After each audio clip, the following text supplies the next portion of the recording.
This is a simple demonstration on fast bowling and how we can place our players in a safe training environment.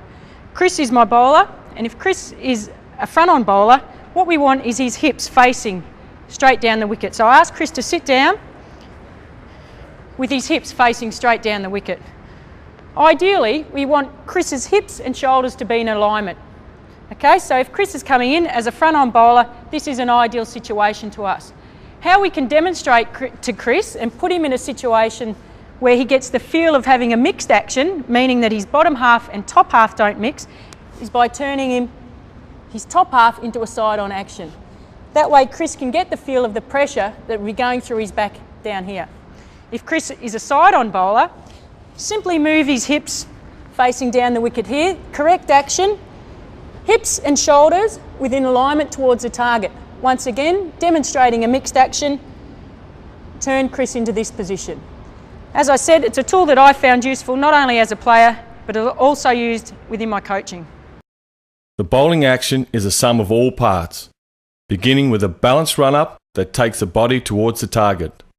Next comes the jump and gather.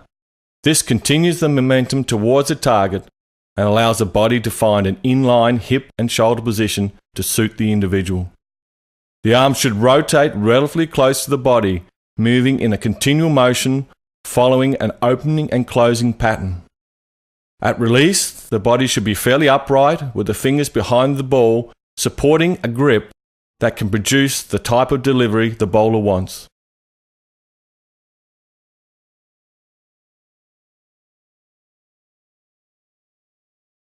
What we'll do to bowl the in-swinger is turn the ball over.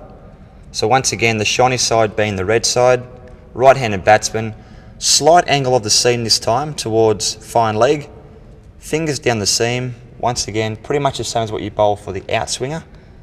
Thumb, of course, down the back. And you want to pull down as hard as you can, making the seam this time go towards fine leg, and hopefully the ball should swing in towards the right-handed batsman. Let's have a look.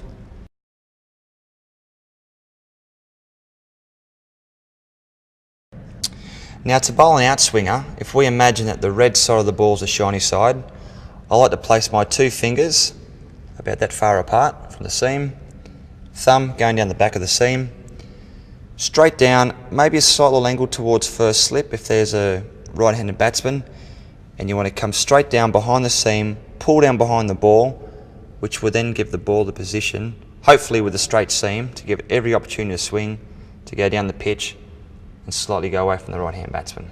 Let's have a look.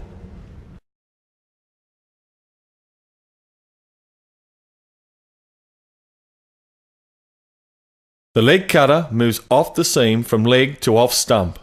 The fingers are placed down the seam with the middle finger on top or close to the top of the seam, with the first finger just off the seam. At release, the wrist and fingers are pulled down toward the offside, producing a delivery that leaves the pitch in the direction of the slips. The off cutter moves off the seam from the off stump to the leg stump. The fingers are placed down the seam with the first finger either on top of the seam or close to the top of the seam, with the middle finger just off the seam.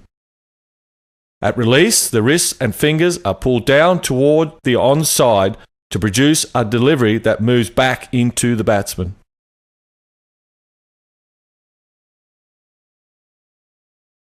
Now, as any fast bowler, it's great to have a bit of variation, and I find sometimes being a fast bowler that you need to have a change up in pace. Now, to bowl what we call a slower ball or a change of pace, I like to hold the ball pretty much the same as what I held the ball for an outswinger.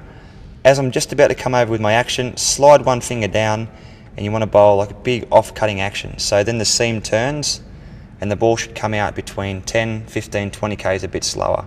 That's one version.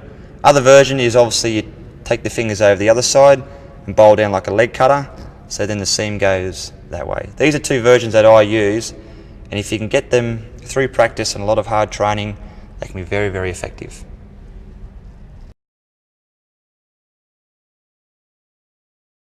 The bouncer is an effort ball that is used to force the batsman onto the back foot.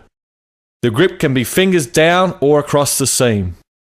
The effort needs to be focused just before release, driving the ball into the pitch hard and short enough to pass the batsman at throat height.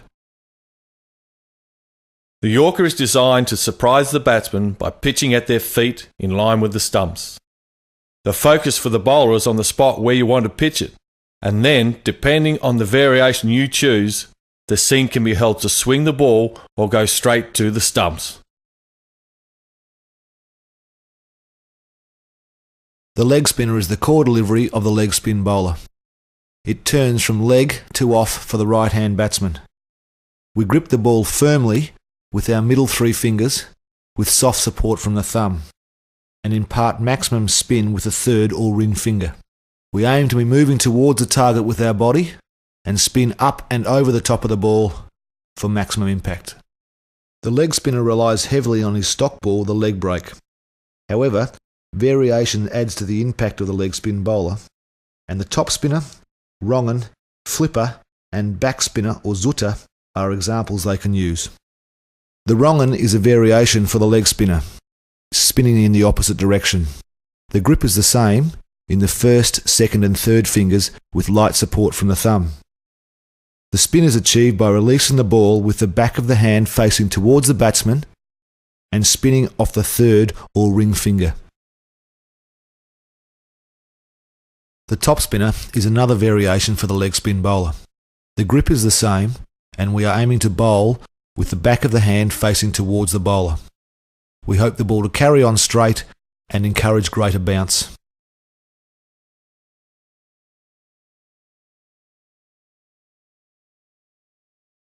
The flipper is another variation, and most difficult to master.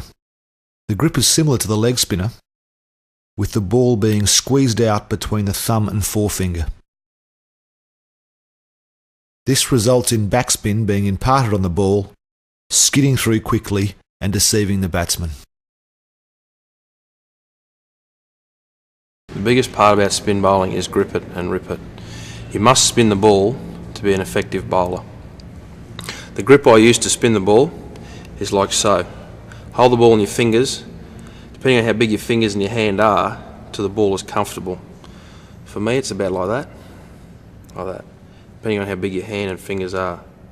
And I want the ball coming out off my index or pointer finger, the last point of contact, so the ball comes out like so. Okay. As Andrew has demonstrated, the off break is the off spinner's stock ball. However, variations add to the impact of the spinner, and the top spinner, doosra and arm ball are all examples of this.